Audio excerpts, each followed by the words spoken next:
நேயர்களுக்கு வணக்கம். அதிமுக அலுவலகம், எடப்பாடி பழனிசாமி எம்எல்ஏ பதவி. எங்க சொல்லுங்க? அதிமுக அலுவலகம், எடப்பாடி பழனிசாமி எம்எல்ஏ பதவி. அந்த குள்ளநெறி நீங்க பாத்தீங்களா அப்படின்னு ஒரு காலத்துல இந்த பொம்மை படம் டோரா பூஜி அப்படின்னு ரொம்ப வைரலா இருந்தது. இந்த குள்ளநெறியை நீங்க பாத்தீங்களா, அந்த குள்ளநெறி நீங்க பாத்தீங்களா அப்படி இப்படின்னு சொல்லிட்டு அந்த குள்ளநெறி அப்படின்றது ரொம்ப வைரலா இருந்தது. ஸோ அந்த வகையில இப்போ அதிமுக அலுவலகத்தை எதிர்க்க யார் அந்த குள்ளநரி அப்படின்னு சொல்லிட்டு ஒரு பெரிய போஸ்டரை போட்டு என்ன பண்ணியிருக்கிறாங்க, கூட்டமா வருகிற குள்ளநரி, அப்புறம் தனித்து நிற்கிற குள்ளநரி, முன்னாடி மைக்கெல்லாம் வச்சுட்டு ஒரு பேனர் வந்து சோசியல் மீடியாவே அப்படியே தெரிக்க விட்டுன்னு இருக்கு. யார் அந்த குள்ளநரி அப்படின்ற கேள்வியோட தான் இந்த பேனர் வந்து வலம் வந்துகிட்டு இருக்கு. யாரா இருக்கும் அப்படின்ற ஒரு கேள்விதான் இன்னைக்கு இதுல இருக்குது. ஏன் அப்படின்னா அதிமுகவில் சில சலசலப்புகள் இருக்கிறது இன்னைக்கும் நம்ம பார்க்கிறோம். இத குடிகார குள்ளநரி அப்படின்னு தலைப்பு போட்டு என்ன பண்றாங்க சொல்றாங்க. பொதுவா இந்த விஷயத்துக்கெல்லாம் யாரு பின்னாடி இருப்பா, யார் இந்த குள்ளநரி அப்படின்னு தான் இன்னைக்கு சோசியல் மீடியாக்களை தெரிவித்தாலும் ஒரு சில நகர்வுகளை வச்சுட்டு நம்மளால இவராதான் இருக்குமோ அப்படின்னு தான் இங்க நம்மளால யூகிக்க முடியுது அப்படின்னு இங்க பார்க்க வேண்டிய ஒரு விஷயமா இருக்குது. ஓவரால் இந்த பேனர் சொல்ல வருது என்ன அப்படின்னா, கொஞ்சம் நம்ம இதை கொஞ்சம் ரீவெண்ட் பண்ணி பார்க்கணும் அப்படின்ற ஒரு ஸ்டேஜுக்கு தான் நம்ம போகணும்.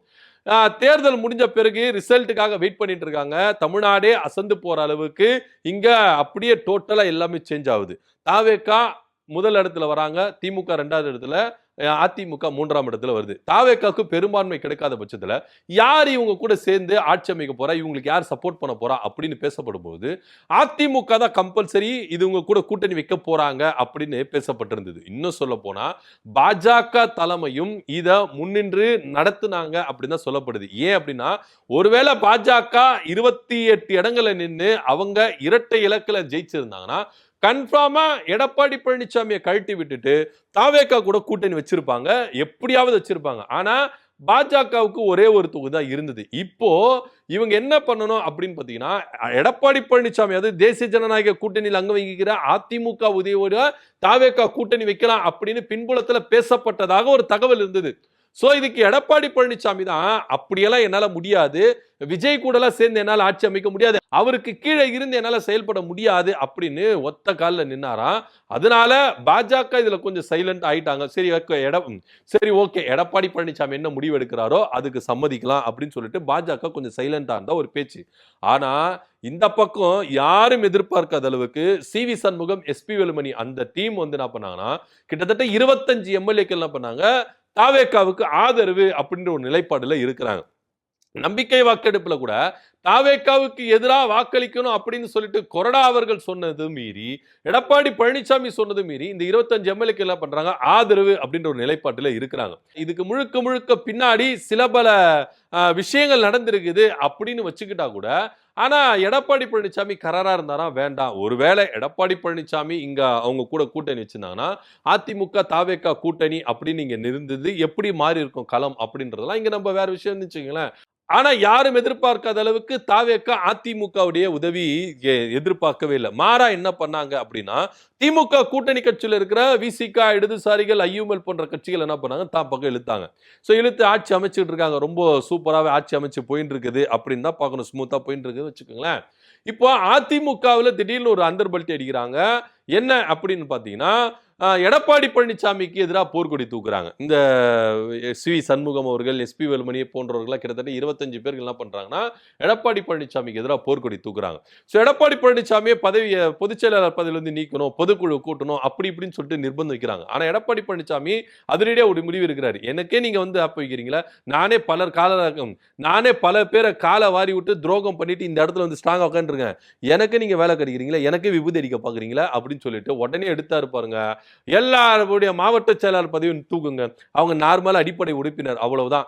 அப்படின்ற ஒரு ஸ்டேட்மெண்ட் என்ன பண்ணாரு, அவசர அவசரமா கொடுத்தாரு. இதனால அந்த பக்கம் இருக்கிறவங்களுக்கு பல பேரு வயித்துல புளிய கரிச்சிச்சு. ஐயோ என்னங்க இது மாதிரி எடுக்கிறாரு, இங்கிட்டும் போகாம விஜய் அவர்கள் நம்மளுக்கு எதுவுமே கொடுக்காம நட்டாத்துல இருக்கிறோம், அங்கேயும் போக முடியாது, அதெல்லாம் வர முடியாது, ஆள விடுங்க சாமி, எனக்கு அதுக்கு சம்மந்தமே இல்லை அப்படின்னு சொல்லிட்டு கொஞ்சம் பேர் என்ன பண்ணாங்க, எடப்பாடி பழனிசாமி சந்திச்சுட்டு ஐயா தயவு செய்து மன்னிச்சுக்கோங்க, கேட்பார் பேச்சை கேட்டு நான் இது மாதிரி வழி மாறி போயிட்டேன், என்ன மன்னிச்சுக்கங்க ஏத்துக்கங்க அப்படின்னு சொல்லிட்டு அவர்கிட்ட மன்னிப்பு கேட்ட உடனே எடப்பாடி பழனிசாமி என்ன பண்ணாரு, சரி ஓகே வாங்க அப்படின்னு சொல்லிட்டு ஏத்துக்கினார். அதுக்கப்புறம் எடப்பாடி பழனிசாமி ஒரு அதிரடியான மூவ் கொண்டு வராரு. என்ன அப்படின்னு பாத்தீங்கன்னா, தகுதி நீக்கம் செய்யணும், எல்லாரையும் தகுதி நீக்கம் செய்யுங்க, கொறடா வாக்கு மீறி இங்க வாக்கு செலுத்திருக்காங்க, எல்லாம் தகுதி நீக்கம் செய்யுங்க அப்படின்னு சொல்லிட்டு சபாநாயகர் கிட்ட ஒரு நோட்டீஸ் கொடுக்குறாரு. உடனே இவங்களுக்கு என்னன்னா, ஆஹா மனுஷன் இந்த மாதிரி வேலை செய்யறாரா, இதுக்கப்புறம் வேலைக்கு ஆகாது அப்படின்னு சொல்லிட்டு சி.வி. சண்முகமும் சி. விஜயபாஸ்கர் மட்டும் விட்டுட்டு மீதி 23 பேர் என்ன பண்றாங்க, அப்படியே அல்லேக்கா எடப்பாடி பழனிசாமி சந்திச்சு சேர்றாங்க. எடப்பாடி பழனிசாமி சந்திச்சு சேர்ந்தாலும் இங்க ஒருங்கிணைந்தாங்களா அப்படின்னா கிடையவே கிடையாது.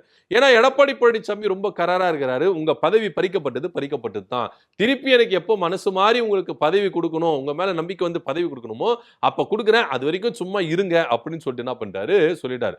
அதுக்கப்புறம் 2-3 சம்பவங்கள் நடந்துன்னு வச்சுக்கோங்களேன். பொள்ளாச்சி ஜெயராமனுடைய தாயார் மறைவில எடப்பாடி பழனிசாமி வராரு, எஸ்பி வேலுமணி வராரு, எஸ்பி வேலுமணி வரும்போது துரோகின்னு சொல்லிட்டு அந்த கூட்டத்தில் கத்துறாங்க. அதுக்கப்புறம் எடப்பாடி பழனிசாமி வரும்பொழுதும் வேலுமணி கூட அவ்வளவு பேசல, அவரை வழி அனுப்புறது கூட வரல அப்படின்ற ஒரு செய்திகள் ரொம்ப பரபரப்பு தந்தது. அதுக்கப்புறம் இப்போ ஆளுநர் உரையின் போது சட்டமன்றம் கூடிச்சுல, அப்போ எல்லா டீமா வருவாங்க அப்படின்னு பாத்தீங்கன்னா கிடையவே கிடையாது. இவங்க தனி டீம் அப்படின்ற மாதிரி வந்தாங்க. இப்போ எஸ்பி வேலுமணி டீம் என்ன பண்ணாங்க, இந்த பக்கம் வந்துட்டாங்க. ஒரு பக்கம் சி.வி. சண்முகம், ஒரு பக்கம் சி. விஜயபாஸ்கர், இப்படி பிரிஞ்சு கிடந்தாங்க. இதுல சி. விஜயபாஸ்கர் என்ன பண்ணிட்டாரு, எனக்கு இதெல்லாம் செட் ஆகாதுங்க, நான் எம்எல்ஏ பதவி ராஜினாமா பண்றேன், அதிமுக இருந்து விலகிறேன் அப்படின்னு சொல்லிட்டு அதிரடியா விலகிட்டாரு. தாவேகா சார்பா ஒரு நிக்க போறாரு அப்படின்னு பேசப்பட்டிருந்தது. தாவேகால போய் சேர போறாரு அப்படின்னு சொல்லியிருந்தாங்க. ஆனா இது வரைக்கும் இன்னும் சேரல அப்படின்றதான் இப்போ பேசும் பொருளா இருக்குதுன்னு வச்சுக்கோங்களேன். சோ இப்போ சி. விஜயபாஸ்கர் இப்படி வந்ததுனால எஸ்பி வேலுமணி அப்படி போயிட்டாரு. இப்போ சி.வி. சண்முகம் மட்டும் சிங்கிளா நிக்கிறாரு. சோ இது இப்போ தெரிஞ்சிருக்கும். இந்த கதைகள் மூலமா இப்போ யாரு குள்ளநெறி, கூட்டமா இருந்த குள்ளநெறிகள் யாரு, தனியா நிக்கிற குள்ளநெறிகள் யாரு அப்படின்னு இப்போ உங்களுக்கு தெரிஞ்சிருக்கும். ஏன்னா அப்போ பிரஸ் மீட்ல மைக்குகளை வச்சிருக்காங்க. கும்பலா இருந்து ஊழ விட்ட இந்த குள்ளநெறி இன்னைக்கு சிங்களா நின்னு ஊழ விடுது அப்படின்னு சொல்லிட்டு அந்த பேனர் எல்லாம் குறிப்பிட்டிருக்கு. சோ இது யாருன்னு நான் சொல்லல, ஆனா இதுக்கு பின்னாடி இப்படி எல்லாம் இருக்குமோ, இந்த கதைகள் சொல்லும் பொழுது இதெல்லாம் இருக்குமோ அப்படின்ற ஒரு சின்ன ஒரு யூகிக்க முடியுது அப்படின்னு தான் நான் சொன்னேன். அதுக்கு தான் நான் ஆரம்பத்தில் சொன்னேன், எடப்பாடி பழனிசாமி அதிமுக அலுவலகம், எம்எல்ஏ பதவி எங்க சொல்லுங்க, எடப்பாடி பழனிசாமி அதிமுக அலுவலகம், எம்எல்ஏ பதவி, அந்த குள்ளநெறிங்க நீங்க பாத்தீங்களா அப்படின்னு ஆரம்பத்துல சொன்ன கதைகளுடைய விரிவாக்கம் இதுதான்.